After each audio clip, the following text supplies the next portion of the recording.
Hello दोस्तों, नमस्ते प्रणाम। मैं ललिता मिश्रा अपने यूट्यूब चैनल ललिता देहाती गीत में आप सबका स्वागत करती हूँ, अभिनंदन वंदन करती हूँ, नमस्ते प्रणाम करती हूँ। तो आप लोग को एक बहुत ही प्यारा, बहुत अच्छा कजरी गीत सुनाऊंगी, तो आप लोग सुनिएगा और कमेंट बॉक्स में जरूर बताना कैसा लगा आप लोग को यह गीत।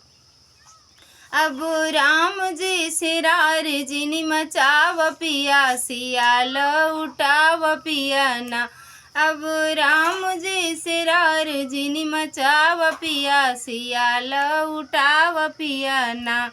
एक दिन आई है हनुमान लंका दे है जलाई, एक दिन आई है हनुमान लंका दे है जलाई। अपने लंका के दहन जिन कराव पिया, सियाल उठाव पिया ना।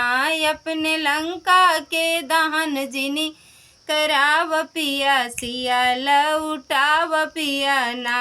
अब राम जी सिरार जिनी मचाव पिया, सियाल उठाव पिया ना।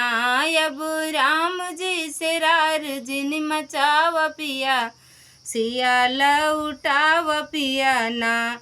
होई है राम से लड़ाई, मारी जई है तो हर भाई। होई है राम से लड़ाई, मारी जई है तो हर भाई। अपने कुलवा के नास जिन कराव पिया, सियाल उठाव पिया ना। अपने कुलवा के नास जिन कराव पिया, सियाल उठाव पिया ना। अब राम जी सिरार जिनी मचाव पिया, सियाल उठाव पिया ना। अब राम जी सिरार जिनी मचाव पिया, सियाल उठाव पिया ना। देखे रात में सपनवा होई गतो हो रो निधनवा, देखे रात में सपनवा होई गतो हो रो निधनवा।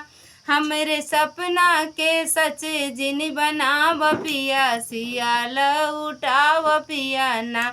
हमरे सपना के सच ना बनाव पिया, सियाल उठाव पिया ना।